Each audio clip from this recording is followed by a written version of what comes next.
Hello everyone and welcome back to GTA Online with Longclaw, Valerian Steel, where we always deliver. Well, as you know, I've been very busy working with my supporters and followers to help them achieve their dreams of getting their own submarine so they can rob El Rubio on Cayo Perico for themselves. And this has been a successful project, but there are other things going on as well, and I wanted to let everybody know that this week on the podium, the Toreador is now available.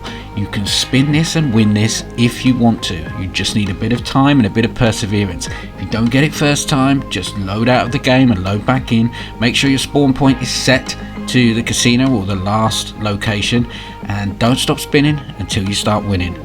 Now, I've got one of these already, and I wanted to do a little review to show you how you can use this very special car in the game.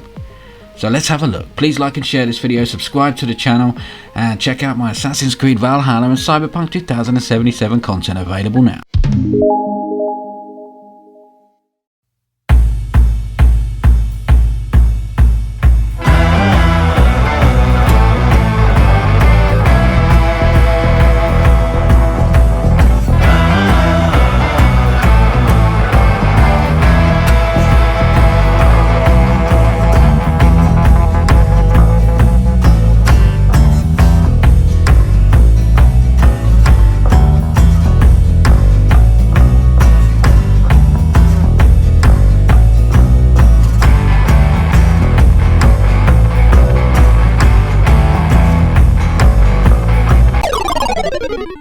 So there's been a lot of excitement about the Cayo Perico heist and everything that comes with it, and a lot of attention has been on players trying to get their hands on the all-important submarine, which is the gateway vehicle to the Cayo Perico heist. Without it, you could not begin your Cayo Perico heist journey. But there are other items that are available to buy as well.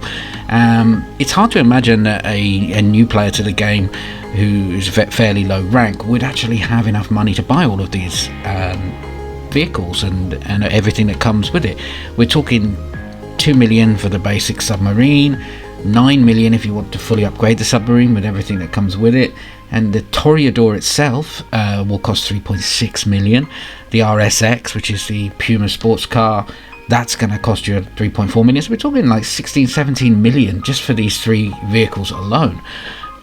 The great thing about GTA Online is that there are other ways to get your hands on these vehicles, and I'm not talking about glitches. I'm talking about GTA offering us the chance to win vehicles on the podium. So every day at the Diamond Casino you can spin the wheel and win a whole host of things, and one of those is the car, and there is a way that you can get your hands on it as a certainty if you follow a few simple instructions. You need to spin the wheel once a day, and you have 24 hours to do it. Every 24 hours it restarts, so the last time you spun it, the next time you'll be able to spin it, you'll be able to get your hands on it 24 hours later. However, if you do exit out of the game, if you choose to ignore the prize that you've won, so you get something you don't want, so i.e. not the car, exit out of the game, make sure your spawn point is saved to the casino or the last known location, and you'll be able to spin again directly. And if you keep doing that until you win the car that you want, you're definitely going to walk away with it. It takes a bit of time, and you could be lucky. Sometimes it takes 20 minutes, sometimes it takes a couple of hours, but if you've got the time to do it, it's definitely a car worth spinning for. It is a very special vehicle with some very special powers. For example, you just saw me swimming underwater with it. You could park it up in your submarine and exit the vehicle. It has torpedoes that fire underwater and some very impressive missiles that you can see me firing myself a nice clean path. You can also put this in the sky. It has an amazing boost on it, and if you learn how to use these little tricks in the right way, you will find yourself flying through the air. The boost itself doesn't really have much of a cooldown, so even when you're in the air, you can use the boost again whilst in mid-air, and it gives you an element. It's a bit like the scramjet, and it is worth playing around with this and getting that technique right, because it is a lot of fun. You can perform a lot of tricks just being in the air, spinning the car over. It's so much fun. And one of my favourite features of this car is that the icon for the car in the mini-map shows a normal standard vehicle. It doesn't have its own supercar icon, so a lot of the cars in the game you can recognise them and recognise that someone is in a high-powered car and that you better stay away from them. This particular car looks like a very normal standard car, so if a griefer comes up to you in a Presser Mark II, they will not know that you're equipped to deal with them very decently. So that is one of my favourite features, and I do love the fact that this car is also submersible.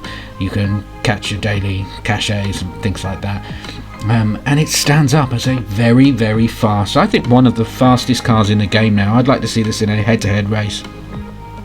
I've clocked this at almost 130 miles an hour, just on windy roads. So on a straight road you can push it to way over 140, and that is a huge speed for a car that is not actually a supercar. It's technically a sports classic, so it has a lot to offer, and it's definitely worth trying to get your hands on it. So if you have some time this week, do follow my instructions and get down to the casino and start spinning.